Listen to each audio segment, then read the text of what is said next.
Alors je suis Anne-Sophie Brieux, je fais partie donc du comité d'organisation locale du RIF. Voilà, avec une équipe, on va dire qu'on est un noyau dur de 10 personnes, une bonne dizaine, avec aussi une trentaine de bénévoles aussi très très impliqués. Le village en fait, il se fait donc à la base de loisirs donc des îles du Chéran, qui est une magnifique base de loisirs. Mais voilà, donc dans le pack du Rifter en fait, donc il y a le fameux livret du Rifter, donc avec le joli logo du RIF. Donc voilà, donc dans ce livret-là notamment on trouve des informations pratiques donc avec le programme du RIF, le programme des conférences. Le RIF a obtenu le label événement éco-responsable. Donc du coup, vous avez pu voir un peu sur tout le village du RIF.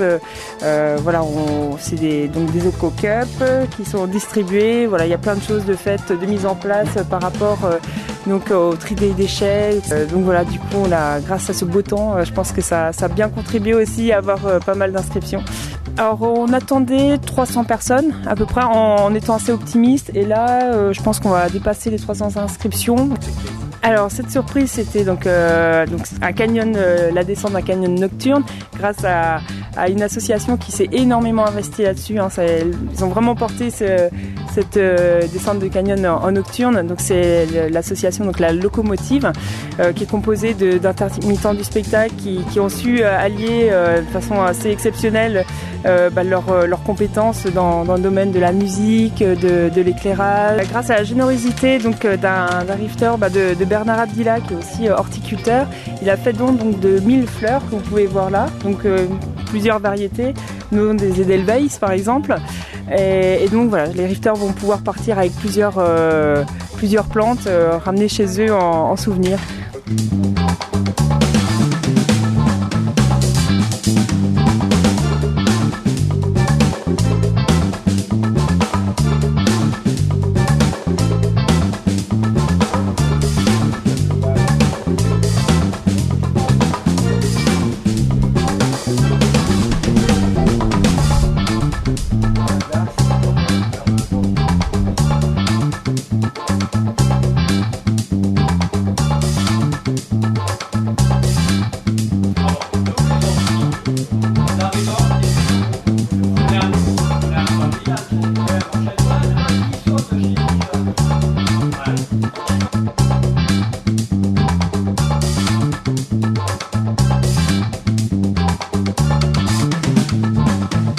Comment c'est arrivé cette histoire ?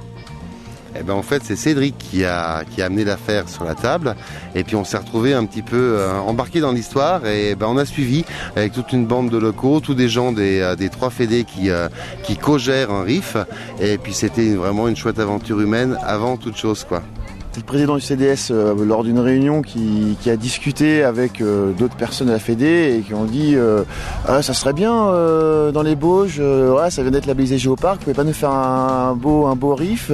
Christian Daudelin donc il a voulu, il nous a demandé si on était partant, on lui a dit ouais on est partant à fond et voilà de fil en aiguille on s'est retrouvé à une vingtaine de personnes en fait à se retrouver à peu près tous les mois et demi pour faire des réunions de préparation etc.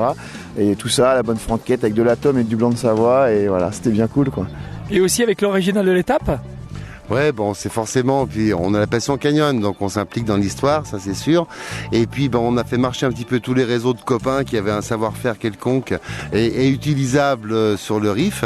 Et puis du coup, ça fait une jolie bande de fous furieux qu'on fait des trucs vraiment chouettes quoi.